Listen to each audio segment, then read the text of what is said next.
right, you ready? All right, welcome to the Nelson and Friends Talk Show. It's my friend Dan Bailey here. Thank you, Dan. Yeah, thanks for having me, man. Of course. All right, we'll get straight into it. All right, first question for you, Dan. Yeah.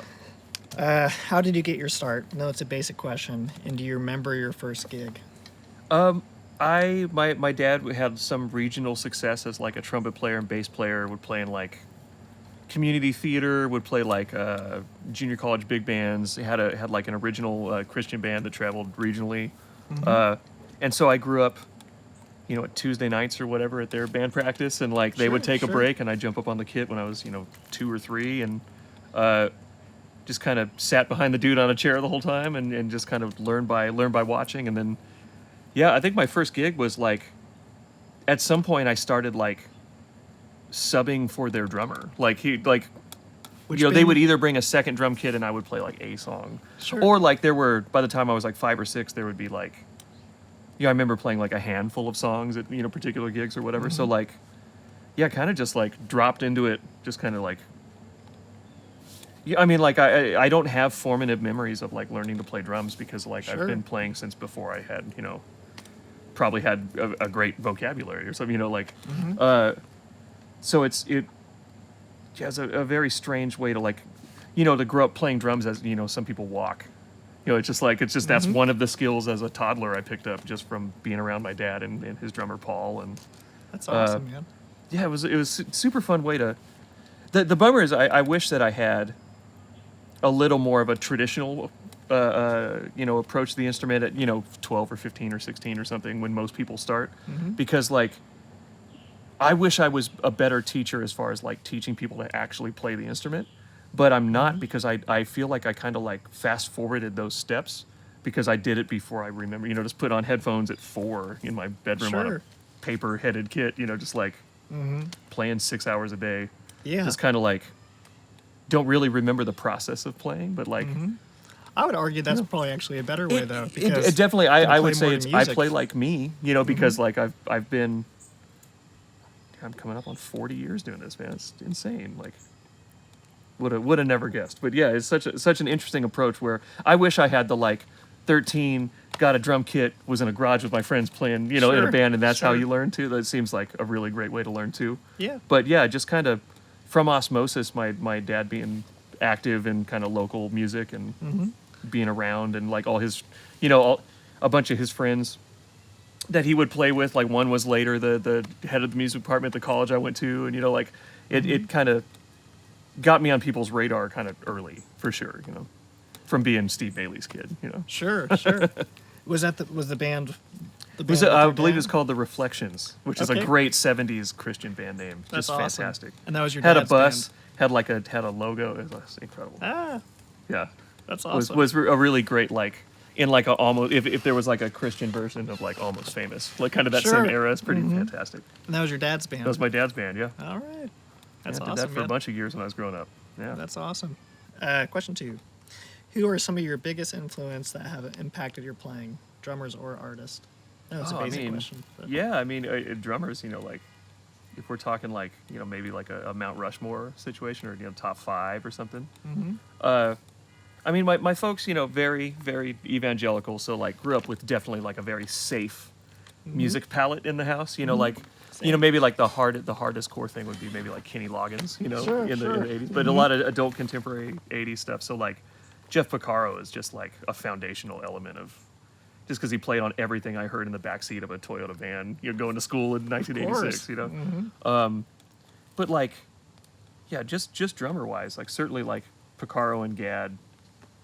And then, more, kind of the generation after them, definitely like Matt Chamberlain and Brian Blade. But I think that's my whole generation's. Like those are the guys, Oh yeah. And then Ringo is just so ubiquitous. It's just like you can't not learn his vocabulary just by listening to anything that was happening in that decade is so flavored by him. Yeah.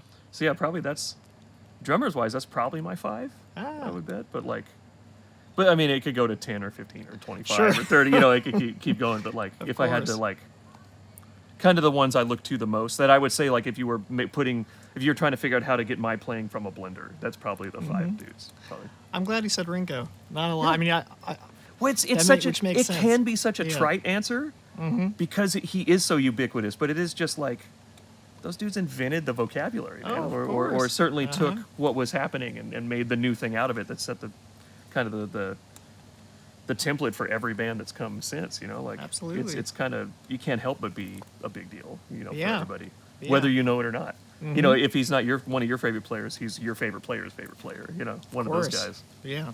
Gosh, he played so musically too. Yeah, man. Still plays so musically. Yep. All right. Ooh, this is a long question. All right. It's no secret that many of us have looked up to you for advice or help with music gear in some shape or another. I've known you for roughly 13 or 14 years, and you sold me my first vintage drum, which was an 80s Black Beauty, and then helped me get my first vintage kit through Revival Drum Shop maybe the next year, which was like 60 Super Classic kit. Yeah. And that played a big role for me with what I do now.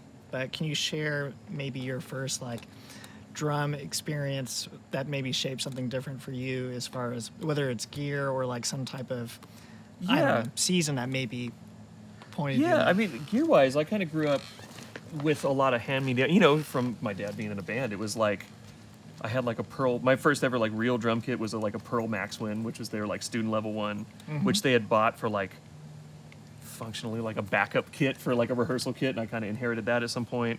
Sure. And then, you know, like saved up summer jobs in high school and bought like a Yamaha Beach Custom. You know, bought like my first like proper drum kit, or I think I had a Tama like Star Classic Performer in there somewhere too.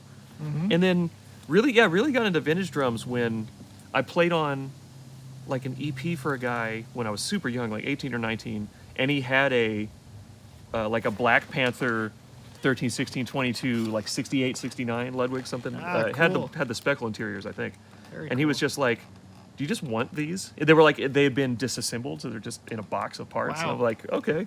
And that like turned into like my first. But that's back in the days when that was a $200 drum kit too. Sure. You know, Craigslist penny saver era. You know, and like, so yeah, that kind of started me off on the like, the hunt for everything. You know, like I mean, you like anyone who's followed me for the last decade, or you've known me, like I've owned everything 10 times. Like I know. And I don't have any hang-ups with nothing is special, nothing is sacred. It's just like, this is not serving me anymore. I need to trade this, or like, oh, this person's somebody else would love this kit. It's just sitting for me. Like it needs to go. But like, you get that like drum disease, especially like coming from like really great modern drums into like, you know, like, oh, this other whole thing is like, oh, Slingerlands sound cool. Rogers are great. Absolutely. You know, Camcos are cool. But yeah, I think just kind of trial and error, and then obviously like all the kind of the boutique kind of curated vintage shops like kind of came up. I was, you know, probably my late 20s. As Revival is obviously like the grandfather of all of them. Of course. Started coming up and like making things. Oh, there's a place I can go and they're gonna have 15 of these that I can like tap on and like compare and contrast and so I think that like getting that drum kit from that.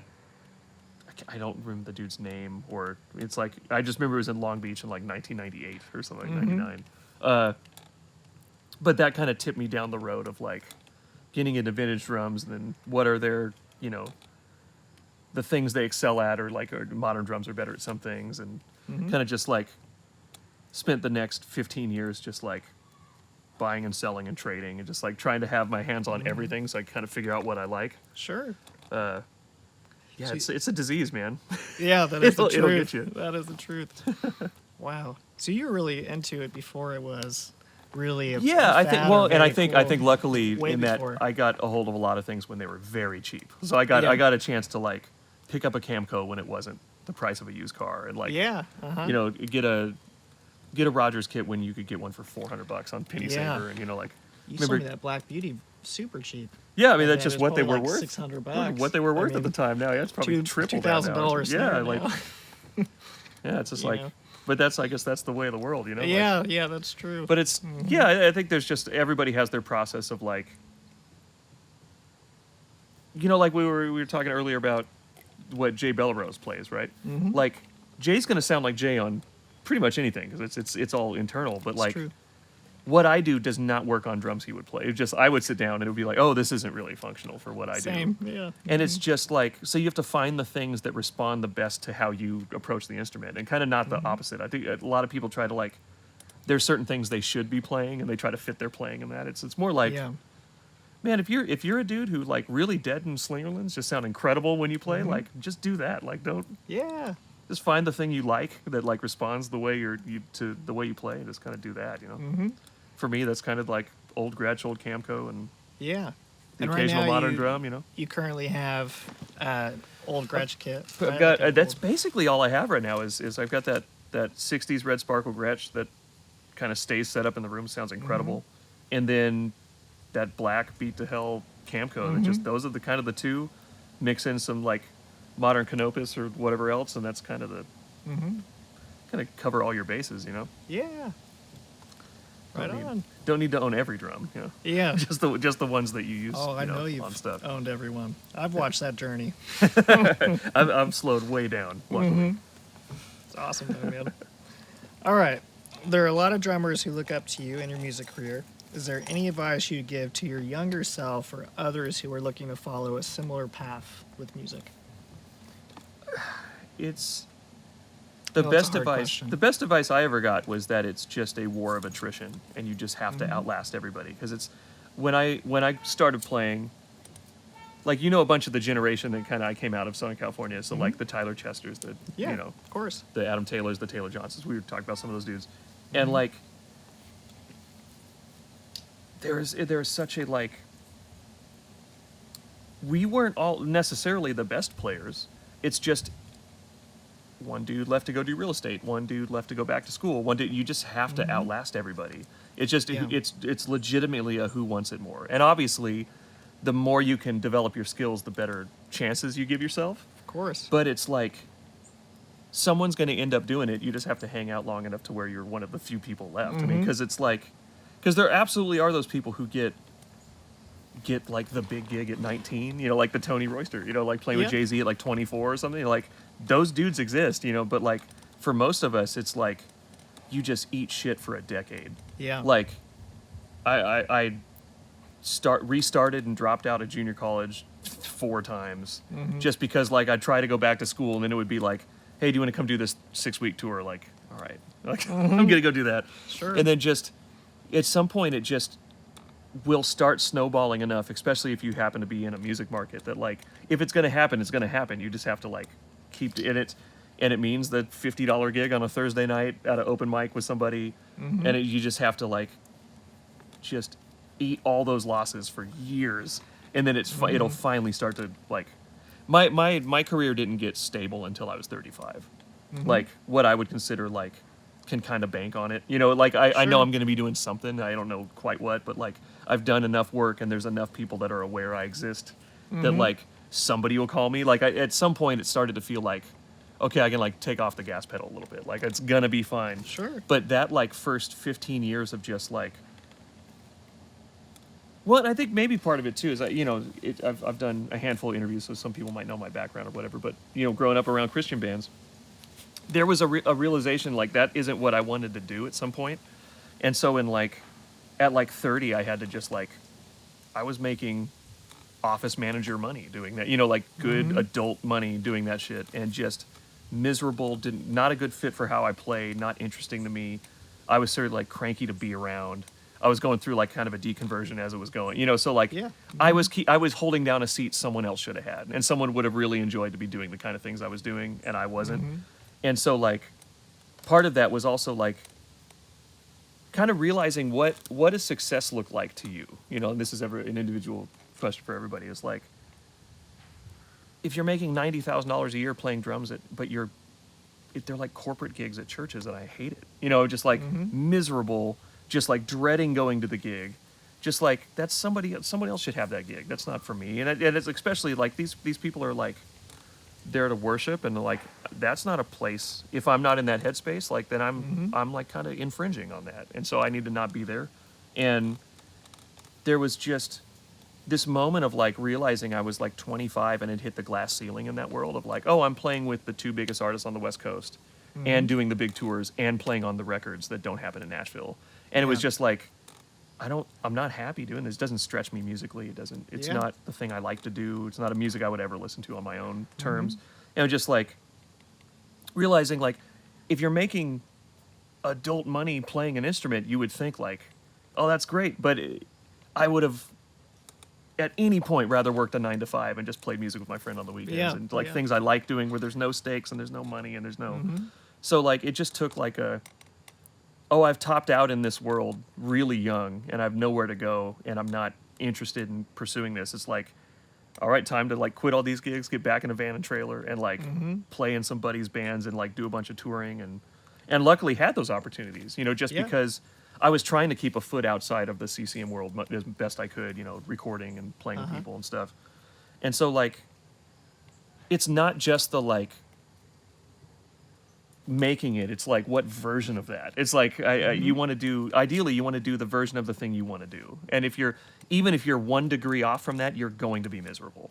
So like Yeah. just chase the thing you like doing because that's Oh, yeah. and if it works out, it's going to work out. And if not, you're going to end up doing a bunch of cool stuff on the way and you'll eventually be doing something else, but that's totally fine. And I think that there's, just to look at it from the other way and kind of wrap that up too. I think that there's people can get so weird about like having a day gig and like, oh, that means I'm not a full-time player. It's like, do you get to play music you like? Like, that's great. If that pays the bills and it frees you up to do stuff you want to do, there's no shame. And there's amazing players. I mean, Nashville especially, like, go to any bar Friday night, ripping guitar player. Dude's probably like an insurance salesman, but just probably a road guy, doesn't want to do anymore. Yeah. Like got a day job, stayed home with the kids, like, but still plays and is still a monster and is probably super happy doing it. And Yeah. Oh, yeah. just always, always not just looking for success, but like what is your particular flavor of that? Like, what are you actually aiming for? Like, Yeah. and for me, it was like, I've always like, oh, I left Joey Warnker off my top 5. That's egregious. We're going to make it a top 6 and Joey's Joey's the going to man. go in there. Oh, yeah. And I always loved his playing with Beck and with REM and in the 90s, when I was in high school and stuff. And Brian with Air, too, is another guy. That, like, I'm like, I want to be that guy. Like, I don't want to just be a drummer. I want to be like Joey with Beck. I want to do this for 20 years. I want to course. find an artist and, like, really hone in and become part of the sound. And, like, and obviously, Joey's crushing with Roger right now. And, it's just... So, like, when I got the chance to do Misty, that was like me and Josh, like, really have a good understanding of how each other approach the instrument because he's such an unbelievable drummer. And so, like, success it's not just success. It's like playing music with that dude, with this group of guys. Like, that's what I want to do. And so, like, finally realizing, like, kind of as it kind of rounds together as we're touring again and stuff, it's like, oh, yeah, this feels right. This is, like, what I want to be doing. There's no, like, I have to get home. I have to, whatever. Sure, It's sure. like, this is like living the dream, man. And, like, trying to be present enough as it's happening to kind of appreciate it, Okay. Can you share with us a little about your home studio? Maybe some favorite mics, pre's, or drums Sure. you tend to use the most? Yeah. So my spot, before 2020, I was in a commercial spot that I had with my buddy Josh Hour, who lives in Nashville now. Yep. And it was awesome, but I had a friend of ours rented the front half of the building for his studio. We were renting basically their secondary tracking room as our spot. And they got they were starting to leave, and the landlord was going to like raise the rent again, and the room needed a little work, and you don't put work into buildings you don't own, and so just like, oh, I need to like combine, I need to like own the garage that it's in. I need to have control of the building if I'm going to invest money. Of course. And so my wife and I started looking for places, found a place. My buddy Matt Walker with Western Acoustic, he was my roommate way back. Like, he was right out of high school, and I was like about to get married. I think I'm 6 years ahead of him or something. And he's just like a finished carpenter. Like, his dad's like a craftsman guy. Like, always had like would like do band practice in his wood shop and stuff. And so it just like kind of obvious fit. Like, he's doing studio build outs. I was like, hey man, here's the spot I'm looking at. Like, here's my budget. Here's how I want it to perform. Like, can you make it happen? Yeah, great. So built out the room, like tried to go kind of as 60s, kind of late 60s as possible as far as materials and kind of vibe. Because that like, to me, that like my preference is always like I like the drums to sound like you're in the room with a drum kit. Now a lot of Yeah. stuff gets verbs and effects and like very specific for really But left to my own, it would be like I'm chasing like like a Motown or an Otis Redding or a like Wrecking Crew kind of thing most times. Sure. And yeah, so like having access to a great '60s kit, a Camco and a Gretsch are about as good as you can ask for, and then just like trying, because I'm honestly not much of a gear nerd engineer type. I don't know a whole bunch about a lot of stuff. I just know the stuff I own really well, and my handful of engineer buddies I ask and stuff. But like just trying to go with things that have always been good, that will always be, like Brent Averill 1073s.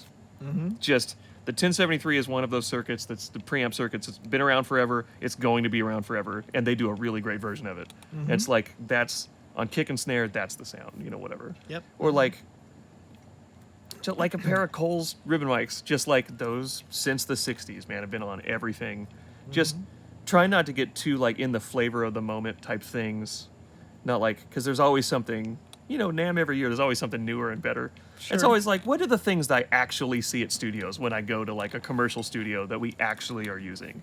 It's like, like Neve 1073s and 1081s, API 312s, just like, and of course a bunch of companies make their version of that circuit, but just those kind of things that are just like clearly workhorse, never going to be worth less than you paid for them. Like it's not a money pit. You're not throwing stuff at things people aren't aware of, I try to keep it like, well, and that's the kind of things they were using to get those sounds. Like it was probably an API console or a Neve console or a Quad 8 or a like, and you can get those preamps for your house now. So like if you have the means, like kind of do your research and spend money on ask an engineer friend, but just spend money on things that have been great or going to be great. Definitely. I mean, my favorite signal path, if I had to pick like a single mic, is I love all the '60s Electro Voice dynamic mics, which can be had. An expensive one is $500 or $600, and usually like you can find 635s and 664s for like $100. And those mics, for whatever reason, I have a 654 mic that it's the one that's always over the middle of the kit. It's just an omnidirectional dynamic mic, and that is just it's the automatic like '60s sauce. Like something about a dynamic mic overhead just has that thing. And then I run it through a dude in Texas. Was it Electric and Company? Through one of his like tube kind of Ampex kind of preamps, and that's just like the basis of everything I ever record. Even if it's like something super '80s and polished, it's always going to have a little bit of that like grit in there. Sure. But yeah, like. It's really not so much about the gear specifically. It's just like whatever you have, just like learn how to use it, learn how to get your sounds out of it. Like I don't think that gear is never the reason someone isn't making a good recording. Gear is almost always pretty decent. It's what are you doing with it? What are you pointing it at? Kind of. Of course. Well, and you play very dynamically pleasing, so I'm sure that makes it a lot try easier. to play as like as self-mixed as I can, for sure, because like that makes, I mean, the player you can help out the engineer you so much by like giving you something to work with, whereas like Of course. if the hi-hats are just like killing you in the overheads, if they're just taking over the drum kit, there's no engineering. You just have to play the hi-hats quieter. Yeah. Oh yeah. So that just having like an appreciation for like what you're going to have to engineer later when you're performing the part is important for sure. Yeah. Oh yeah.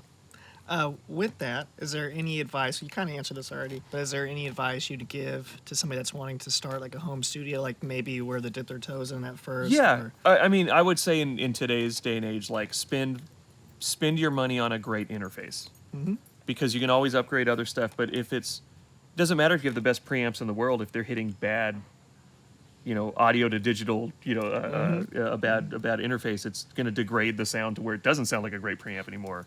And the like onboard stuff like Apollo, Apogee, and I'm sure a bunch of others, but the onboard mic pre's on stuff sound great. So you can absolutely, like, when I was starting out, I got my first, UAD rig, 2009 or 10, whenever the Apollo stuff first came out.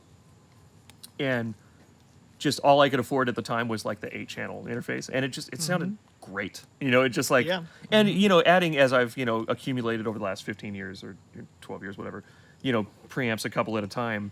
Obviously, stuff starts. Stuff gets 4% better, 6% better. It's not like 1,000% better. It's like because the interface already sounded great. So like, yeah, putting a real Neve in front of the plug-in Neve, it's 5% better, but it's very much just a flavor of a similar thing. So yeah, I would always like make sure your computer can handle the processing and spend your money on your interface first, and then microphones, then preamps, then go on down the line. But if what's getting it from the microphone to the computer is like degrading it, it doesn't kind of matter. You could have a U47 into a real U80 610 and it wouldn't it would sound terrible. Yeah, but like anybody's, I mean, the Apollo stuff, even the like 4-channel, it sounds so good. Oh, it's amazing. Like, and you can do great drum recordings with kick snare overheads. Yeah, of course. Lots of options there. It's good advice, man. But you told me maybe 10 years ago when I first started messing around with like recording ideas to get like an M Audio. It was called 2626. 2626. I had a pair of those for a while. Black Lion mod too. Yeah. And either you told me or John Joseph was like, "This is what Dan Bailey does, and he loves it." Yeah. Or maybe you told me directly. Bang for the buck. Yeah. Did. Yeah. And John, I think, is the one who told me to get those. He's like, dude, for the money, he's like, these are awesome. Dude, like, it was great. I used that thing forever. I mean, it doesn't work Chris, anymore. our guitar player, still. Chris, our guitar player, still. He just. I think he played on something for a friend for a favor. So he just anyway, he inherited those, and it's like, dude, he's still using them to this day, man. They're great, man. So I use them forever. Yeah. Yeah. This is kind of a similar question, but we'll see where we go with it. All right, in Nashville, a lot of musicians come here and take any gig they can get, whether they want to play that genre or not. You kind of answered this earlier. Yeah, sure. It's easy to get stuck playing in a scene you might not want to settle in. With this, how could you advise someone trying to land a gig they want musically? Well, it's tough because obviously, like, when you're super young, like, just repetitions is like you need to play as many gigs as you can to, like, so you're in every terrible circumstance, so you have to learn songs under every kind of situation, so you work with every kind of artist. You have to have some of these, like, skill. I mean, so much of it is, like, learning how do you know what you don't want to do until you do it? Like, so much of it's, like, even from a gig of like, oh, I didn't enjoy that, I don't want to do that. Or like, oh, I really enjoyed that, I should pursue that more. Early on, you just have to say yes to everything until you can kind of start to say no a little bit. Of course. But yeah, that's basically it. It's just, there's a lot of power in saying no. Like, just, or not no in a mean way, just like, no, I don't think that's a good fit for me. How about, this drummer's incredible. This musician is great. Like, they would, and it's right up their alley. They would love to do it. Like, there's, at some point you have to like start transitioning from like, I just have to play to like, what kind of things do I like playing? What kind of things do I, let success be your guide. Like, it seems like when I play these kind of gigs, it goes better and people like it more. Like, do that then, or like it's just, you have to do it enough to get used to it. And get accumulate the skills so that you can start saying no and try to be a little more selective with your stuff. But it is kind of amazing how, like, people only know, like, if you're saying yes to church gigs, like, that's all you're going to get called for, because that's what people know. You're known for what you do. And so, like, at some point you have to be like, oh, I do this thing. You have to, like, kind of put your flag in the ground, like, here's what I want to do. Like, hire me to do this, And even if it doesn't work out, like, at least you went out on your own terms, like, that's how, like, even if the work doesn't come and you end up doing something else in life, it's like, at least you're not doing something you're miserable. You're still find a way to do music you enjoy doing, like on your kind of side thing, Better to probably make no money on it and have happy fun doing it, man. Versus make a ton of money and be miserable too. So, just, I mean, any amount of people that do a lot of like corporate dates would tell you that like playing, it's not the money, because at some point there's so much money that you just don't, but you're just miserable and you're not doing anything you think is important. And like, I don't know, for whatever reason, I started thinking about legacy really early, and like, if I'm going to get remembered for something, I want it to be something I enjoy. Like, I don't want to be remembered as a dude who does a thing I didn't like. And it's no fun to like. How many of us have played a gig where it's like, oh, hey, you should come to this gig. I'm playing 5-spot on Wednesday night. Yep. The artist. But it'll be fun though. You should come to the gig. Just like, you clearly don't want to be there. It's like, let that be a guide. Like, if if you're having those kind of feelings towards things, it's like, oh, you're probably not the best fit, or Yeah, well, I've definitely heard that Yeah. before. Many of my friends. Yeah, just like they're doing things that they aren't really into, and that sucks, Uh-huh. man. It's so much more like empowering to do stuff that you'd want to do, and it's course. like way more rewarding, and it's Yeah. like money is kind of completely secondary. Yep. And but weirdly, that tends to start to find you. Like if it's as you get a better sense of yourself and like start to do your thing. My one of my the great mentors I've had, my buddy Mario Caleri, used to play with Wallflowers, Ozomatli, Liz yeah. Fair, Jewel. Like, the dude's a monster player. But like, when he was, when we were both 15 years younger, but he was way more. I mean, he's in the Wallflowers. So any advice I'm getting from him is like good enough yeah. for me. And he used to tell me all this stuff all the time. Like, oh, you don't like doing that gig? Don't do it. And my Yeah. brain was just like, but then I'll stop getting called. But it's like, is getting called for something you want the thing? Like, no, that's bad. Like, it's kind of counterintuitive, but like finding that balance point where you can like develop your voice and start to like really lean into things you like doing and not kind of avoid the stuff you don't is really kind of where the sweet spot is. Sweet spot is, and it starts to take off for you. Yeah. That's always my favorite advice too, man. Jay gave me that same advice. Find what you like Belarus, doing. He's like, why are you like? I would talk about pursuing music again. Yeah. Like, well, I have to kind of do the thing and climb the ladder, and I just don't have the energy for it anymore. You know, just- He's like, don't, man. Only take the stuff you want to take. Like, Yeah, have who have cares? fun. It's that's supposed the to be reason you're fun, doing it. man. I'm like, that's It's- that's at the end of the day, beautiful it's advice. supposed to be fun. Oh yeah. All right.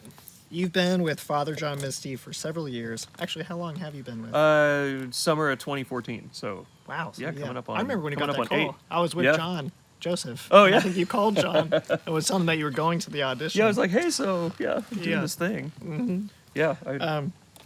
But yeah, you've been with them for quite a while. Mm-hmm. Can you share with us how you landed that gig? Also, I know there's probably an overwhelming amount of highlights, but possibly like one or two highlights that come to mind Man, over that time. I really loved. I was on tour with a different band in 2012, and I really loved that. Like, Fear Fun came out and like got passed to us somehow, or someone turned us onto it, and like listened to it, and I was like, this is a fantastic record.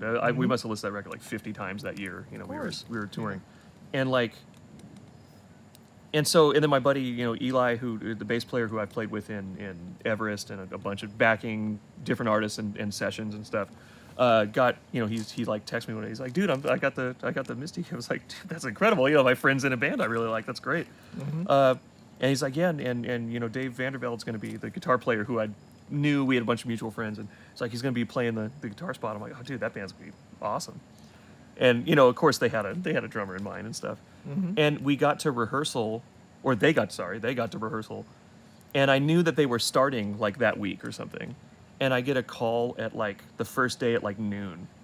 And Eli's like, hey, what are you doing tomorrow? And I was like, oh, that's not good. Like something hit the fan, or something, something didn't work out the way they thought. And so I think that they, Josh is very particular and is a great drummer himself. So he knows how he wants the drums performed, has the type of player he wants. And so, it's kind of everybody threw some names in the hat. So they're buddies who they thought would be a good fit. And, probably a half dozen of us or something auditioned.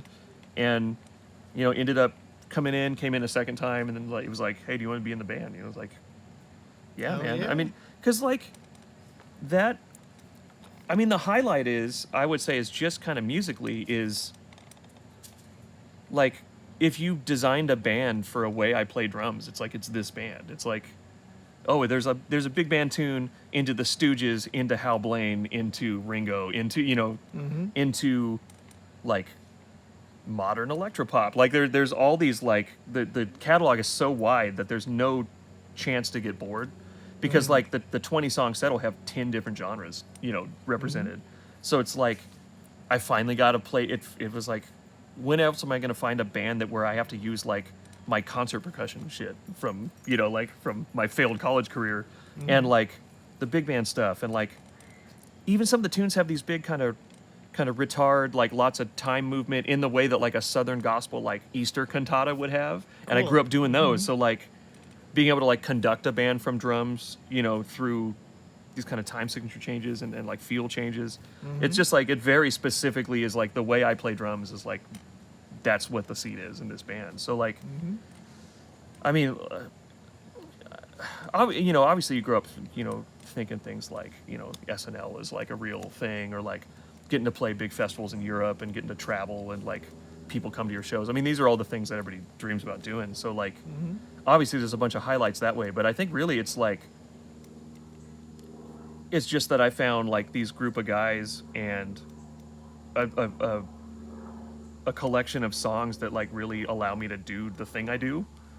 And not really have to like, there's nothing contrived. I don't have to think about it. It's just like, oh, the appropriate thing to play on the song is the thing I happen to have, learned 20 years ago, like, so yeah, I think the highlight is just like finally finding because I've always been kind of miscast. I've always been, before this, I played a lot of stuff, but like, I was always the sub. I was always the like, hey, dude's having a kid, like, can you come sub this 6 months on the tour, Sure. And so all my big credits were like things like that. I was like filling, keeping somebody else's seat warm. So I was kind of playing like other people and stuff. And so like finally finding a seat that's like mine is like, that fits me is like, has been really great. And like kind of certainly the thing I've kind of been looking for the whole time, Of course. What a fun gig to have that Oh, with, it's too. fantastic, That's awesome, man. It's Sure so keeps you fun on to your play. toes. It's awesome. Yeah, it's no falling asleep, that's for sure. I believe that. It's awesome, man. All right. You still rolling? Still good? Okay. All right. Nerdy question. Is Sure. there a favorite kit, snare, or cymbal you tend to pull the most, being a drummer podcast? Maybe something unique you use often, or possibly your favorite microphone preamp, which we talked about earlier, Yeah. so we'll stick the drums. Yeah, I mean, I would say, hey buddy. Hey, kitty. I would say that like, man, that Canopus like 14 by 5.5, the maple is like the drum that got me kind of turned on to their drums, and it's just been a workhorse forever. I mean, that's one of my favorites. My 50s chrome over brass Supra is like on the other half of everything I record. Of course. Man, I really love that Gretsch kit and that Camco kit. That's kind of why they're the two that survived. And like, but I'm not too cymbals, honestly. Like, I love, Istanbul obviously, but like, I kind of just like, if there's something up on the stands, it's like, oh, these sound good, like, or Sure, I get a of little course. bored, like, I ought to swap for something else, but I'm not super particular. Yeah, I tend to find things I like and kind of stick with them, but Yeah. yeah, it's pretty much for modern stuff. Love the Canopus stuff, and then yeah, that Gretsch especially, that like kind of mid '60s one that's like not super boxy. Yeah, that kit is just incredible. But those are my like on that? That's a 20, 13, 16. Oh, Yeah. okay. That's my like. I think there's a 12 somewhere, but I've never Sure. used. But yeah, that's my like. When it's time to get the desk job at some point, like that's the stuff. The couple of things I'll hold on to, and everything else can kind of go. right on. It's awesome, man. Yeah. I've seen you go through a lot of them over the years. Yeah, the fact that I've had one- that Canopus there since like 18 years is like a pretty good indicator That that is. it's pretty good. I had that 80s Black Beauty you sold me. That was my only snare for like probably 10 years. It They're was great. awesome, man. It was I remember great. I just had that's one of those points where I also had like a 10 lug or an 8 lug 2-piece nickel over brass and a 60s. I think it was a super sensitive conversion, but a brass 6.5. So it was just one of those like kind of odd man out. I always love that. I'm sure anyone who's traded in vintage drums, you get the like, what's wrong with it questions. Like, no, there's something wrong with me, man. The drum's awesome. Oh, totally. No, this is total my own like insecurities playing themselves out and like, oh, I need a new snare drum. It's like, no, the drum itself is probably fantastic. Yeah. That was a great drum. All right. Now, putting drums aside for a second, can you tell us a little about what life looks like outside of music? Probably some favorite hobbies or just a day in the life of the life of Dan. Man, when I'm at home, like, I think I think a lot of, I get a lot of questions about like, when I do my Q&As or like people, come to shows and stuff. But like, younger players always ask me like, perception must be that I'm a very like driven person. I just don't have hobbies. Like drums are the hobby, they're also the job. So it's like, it's very easy to like be cool. just in it because like, I don't think of it as work, and it doesn't feel like, and being in the studio home doesn't feel like a hobby. It just like it's what I do, so it's like, of course. yeah, it's a hobbies. I mean, I watch a lot of NBA, I did know that. watch a lot of basketball, but other than that, like, just kind of drums and recording like are the hobby too, which isn't doesn't make me the most well-rounded person, and my wife probably wishes I had more hobbies. But Sure. but yeah, when I'm home, man, it's just like just day-to-day domestic stuff. Like kid drop-offs. Mm-hmm. Just like drop the kids. Take it, like go on a hike with Ash, Mm-hmm. hang out, get a coffee, come back, work on a tune, go pick up a Yeah. kid, work on another tune. Just like kind of the day-to-day, and especially with the pandemic, it just like days turned into weeks, turned into years. Sure. I was just like, oh, I've been doing this every day consecutively for 2.5 years, and I don't hate it yet. So that's probably a pretty Yeah. good indicator that like. That sounds like a life, honestly. Yeah, and That it's sounds well, and like a that's the thing. dream It's like, life. and it doesn't even become like your mood doesn't even get affected by like if there's work or not. Because obviously I'm not playing on stuff every day. But just like I'm gonna record drums every day. Like I have nothing to play on today. That's cool. I'll just like maybe I'll try to like mess around or I'll play along with a record I like or something. Yeah. Like just do something. But like if it's not. I think that's everyone's looking for the thing that doesn't feel like work. And like I just have mine happens to be this, but like. Yeah, it's just I don't need hobbies to escape the job. I guess it's just kind of the job it's all the traveling part of touring is really takes its toll on me. I don't have the easiest time with it. But otherwise, the like making music, messing with drums, recording drums, like that's living the dream, man. Like Yeah, I'm just of course. not mad at it. But yeah, every day is just pretty much I'll pop out and do my couple domestic things, but otherwise I'm kind of Playing. in on the grindstone doing whatever. It's awesome. Makes sense why you're so talented. You've spent It just a lot of time on repetitions, developing man. Just you get. I mean, I've also now been recording myself for 10 or 12 years, but like a lot of my skill came from like 7 or 8 years ago. I like really got serious about it and would just like, if I wasn't on the road, I would go into the studio every day, and just Yeah. like I'm going in from 12 to 4, and I'm gonna like record something. I'm just gonna like Yeah. find something to do, try a thing, try a mic placement, try a tuning thing, try just to do something, because the only way to get those skills is to like do it. You like, did it all yourself, so you did all the engineering and you mixed it all. And yeah, it's just trial and error. Like, oh, that made it worse. Don't do that. Like, Sure, oh, that made it sure. actually sound better. Great. Little tips and tricks from engineer buddies, or Uh-huh. But yeah, it's just a lot of falling on your face for a long time, Of course. like most things. Well, that's encouraging, man, because I like your sounds quite a bit. I'm just thanks, starting man. all this stuff, It's so just reps. it is so intimidating to me going Yeah. into it. But it's cool to see how far you came with it. All right, AGOP question. Yeah. You've been with AGOP for many years. Mm-hmm. One, why AGOP, and which ones do you typically? 2009, actually. It's a long time now. Woo. But yeah, it's just could never really find. I've always loved 50s, like large stamp A's are my favorite symbol Yep. of all time. They have Same, enough of the probably. like the Yeah. carry of a 60s, but they're like kind of they still you can crash them. Like Mhm. they're very modern in that way. And so I was just like, I still have this one really great 22 50s A, and was like, why can't I play these? Like, what are these? And so I started kind of looking around, and I was with another company at the time, and had been for 6 years or something.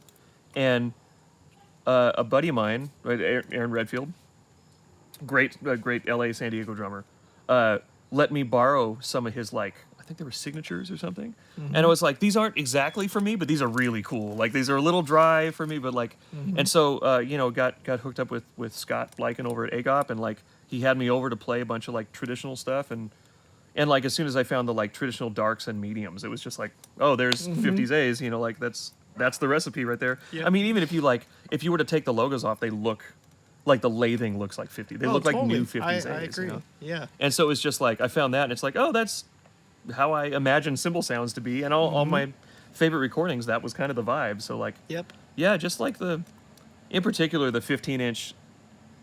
Like they were the light hats. I think they're the traditional dark hats now, but that like the lightest weight traditional hats are incredible. Yep. The like dark crash, the thin crash is great. The medium crash is great, and like the 22 dark ride is maybe like my favorite. Yeah. All right. Just kind of do-all, especially if you can find a little bit of a heavier one. It's Yep. just it's the closest thing I've ever found to that like large stamp 50s, and it's just like Yeah. that's the thing, man. To the point where like I honestly don't play the A that much anymore, just because Sure. like just 'cause I'm trying to save it, and also so it's only like if it's going to be in a situation where it's really highlighted, where I might pull it out, but otherwise like the AGOP traditionals are so dang close, and like Oh, totally. have their own thing, and they're making from the really dark, trashy stuff to really good. The exist stuff is really great in like an A-custom-y way. Like their palette is really wide, so it's. I agree. They can kind of cover most things better than any company I'm aware of, for sure. I agree. Makes sense too, man, with Scott, because he's really into. He's all got those the old ears, man. symbols, too, He knows what they're supposed to sound like, Oh, and he knows totally. what changes to make, and yeah, he's got the ears, man. I've never sent him one back. You know, obviously I live Yeah. close enough that I'm able to go in and pick through every now and then, but like usually I'll go in and he'll just go like, oh, one of those, and just pick it out of the thing, and I'll tap on it like. Yep, that's the one. Like I just, there kind of aren't bad ones, you know. It's just they're really particular about their manufacturing process, and yeah, they're just my favorite, man. Like I don't, short of a company ever going under, I don't plan to ever be playing anybody else's stuff, you know. Like Yeah. Yep. well, it's like at this point, like I literally I got married the year I started playing. It's like it's like these are some big life choices. I think I'm gonna just stick with what I'm, you know, roll with what I'm doing. I agree, man. Most musical symbols out there. I agree. Yeah.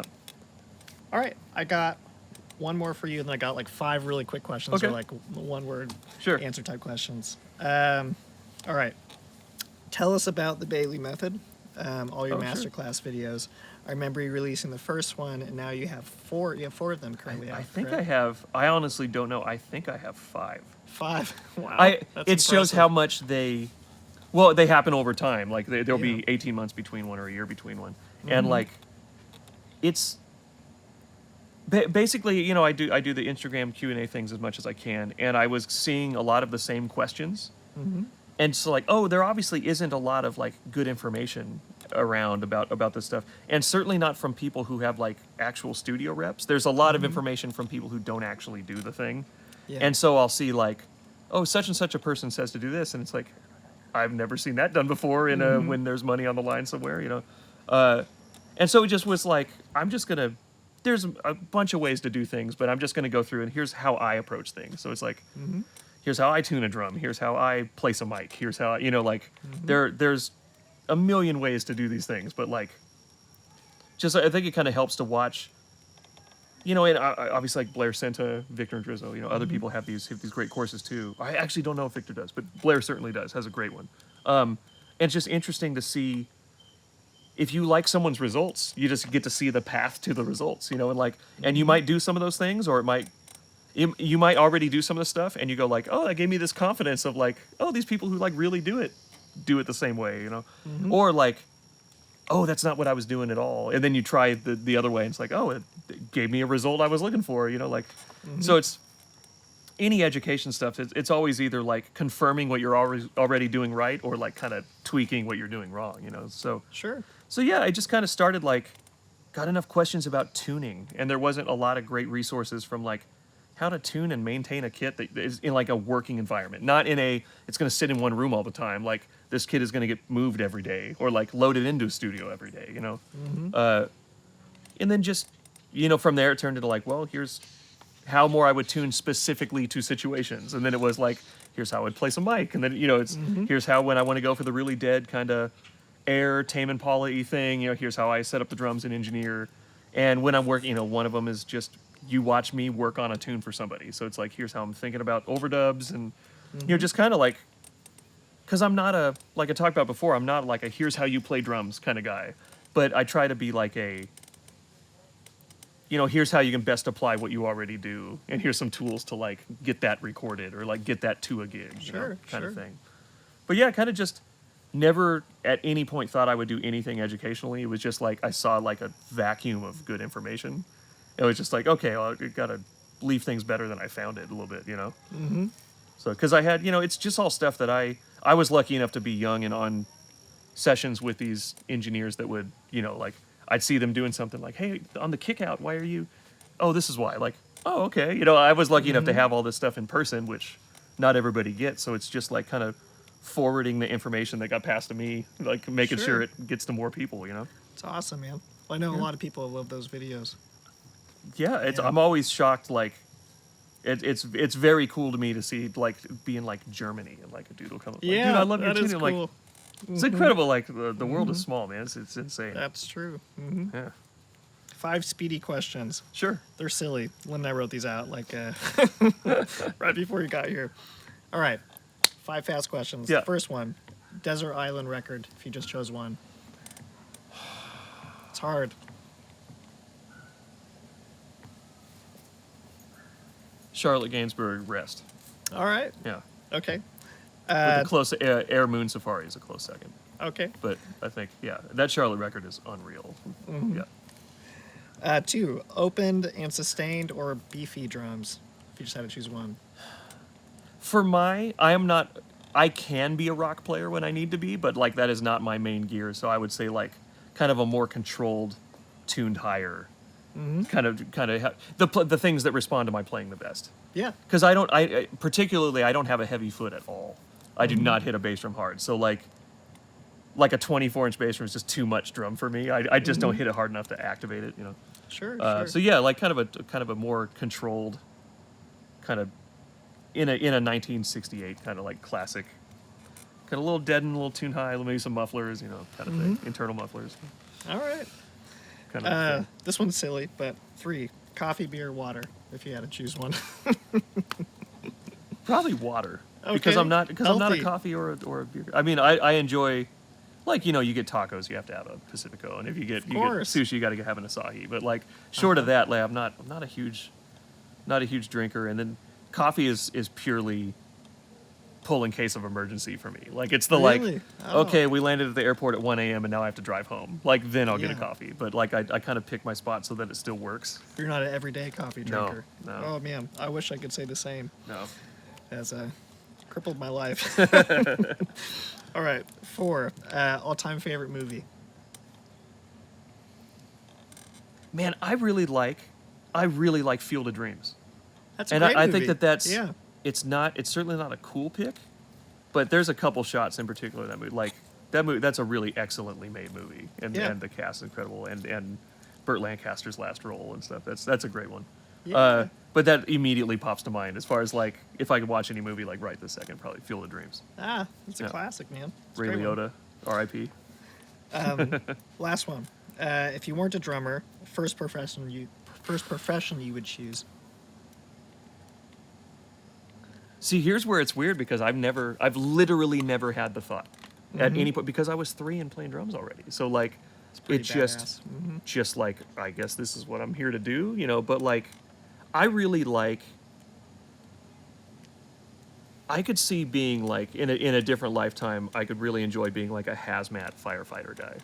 Sure. Like not the like, but specifically the dudes in the suits when shit is bad, because the science of it is so interesting to me, and the fact that like the preparation and the schooling for it is what keeps you safe. You know, like so I always thought that like putting out like hazardous material fires would be super interesting, Yeah. and also certainly a job they're always going to need.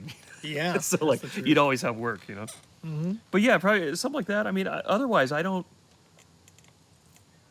not really good at anything else, man. That's the problem. I It's don't like, know if I buy that. But I'm just like all my effort, my entire life has gone so narrow a focus, you know, thing Sure. that like, no. I mean, the dream job, I'd be working the front office of an NBA team. That's the. There you go. And if you ever see me quit music, it's because I got offered a. Sure. If I could go on the road and scout or something, I might do that. But short of that, and that's just from being a super basketball fan, like. Yeah.